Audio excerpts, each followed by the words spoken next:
లో ఉందా అన్నట్టుగా ఒక సంకేతాన్ని మొదటి క్షణంలోనే తీసుకొచ్చినటువంటి యోధుడు మన చంద్రబాబు నాయుడు గారు. ఈ ఒక్కరోజు చూడండి, మన నరేంద్ర మోదీ గారు కావచ్చు, అమిత్ షా గారు కావచ్చు, ఇతర మంత్రివర్గ సభ్యులు కావచ్చు, ఇతర సంబంధిత రాష్ట్రాల తాలూకు ముఖ్యమంత్రులు వచ్చేశారు ఈ కార్యక్రమానికి. అంటే ఒక విజన్ ఉన్నటువంటి నాయకుడు, ఒక పారదర్శకత కలిగిన నాయకుడు, ఒక నిక్కచ్చైనటువంటి నాయకుడు, ఖచ్చితమైన ఫలితాలను అందించాలనే తపన ఉన్న నాయకుడు, అనుక్షణం పరిశ్రమించే నాయకుడు, అనుక్షణం రగిలిపోయే నాయకుడు. ఏమిటి? మన ప్రజలు సుభిక్షంగా ఉండాలి, తెలుగు జాతి సుభిక్షంగా ఉండాలి, తెలుగు నేల ఎన్న దేశంబు తెలుగు, తెలుగు వల్లబుండ తెలుగు కండ ఎల్ల నృపులగలవ ఎరుగవే బాసాడి దేశ భాషలందు తెలుగు లెస్స అని గట్టిగా చెప్పుకున్నటువంటి పూజ్య ఎన్టీఆర్ మాటల్ని కూడా మళ్ళీ గుర్తు చేసుకుంటాం.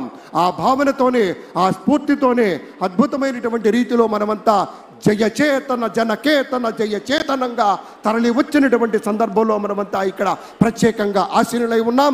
కాసేపట్లోనే, అయ్యా ఇందాక నుంచి కాసేపట్లోనే ఉంటున్నారు, మరి ఎప్పుడు అనుకుంటారేమో 10:50 మరి కొంచెం సేపట్లో ఇక్కడికి విచ్చేస్తారు. పెద్దలు విచ్చేస్తున్నారు కాబట్టి మొదట వాళ్ళని సాదరంగా ఆహ్వానించుకోవాలి. తెలుగు వారికి ఉన్నటువంటి ఒక లక్షణం అతిథి దేవో భవ, అతిథుల్ని ముందు గట్టిగా స్వాగతించుకుంటాం. మన నరేంద్ర మోదీ గారు, ఇతర పెద్దలు, మన గవర్నర్ గారు వాళ్ళందరినీ సాదరంగా తోడ్కొని ఈ వేదికకి తీసుకొచ్చి మీ అందరి ముందు ఎస్ అనేటువంటి ఒక బలీయంగా చెప్పేటువంటి గొంతును మనం వినబోతున్నాం. నేను అనే మాటను వినబోతున్నాం. ఎస్, అక్షరాల నిజం. ఈ అద్భుతమైన ఘట్టం కోసం యావత్ ప్రపంచం ఎదురు చూస్తున్న క్షణం, తెలుగువాడి గుండె చప్పుడు. ఈ క్షణం కోసం ఈ వేదిక మీద 4వసారి ముఖ్యమంత్రిగా నారా చంద్రబాబు నాయుడు గారు బాధ్యతలు స్వీకరిస్తున్న శుభతరుణం. మరి జనాల్లో చంటి పిల్లల దగ్గర నుంచి మహిళలు, చిన్నవారు, పెద్దవారు, 90 సంవత్సరాలు దాటిన వారు, 100కి చేరువలో ఉన్నవారు కూడా ఉన్నారు అంటే అతిశయోక్తి కాదు. 90 ఏళ్ల వారు ఎవరైనా ఉన్నారండి? 90, 91.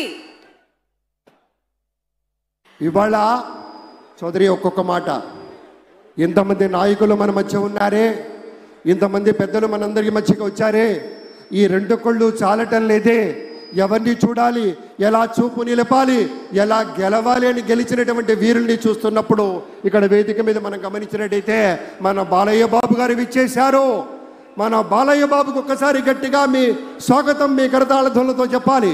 బాలయ్య బాబుకి జై. జరుగుండి మన నటసింహం, ది లెజెండ్, జై బాలయ్య.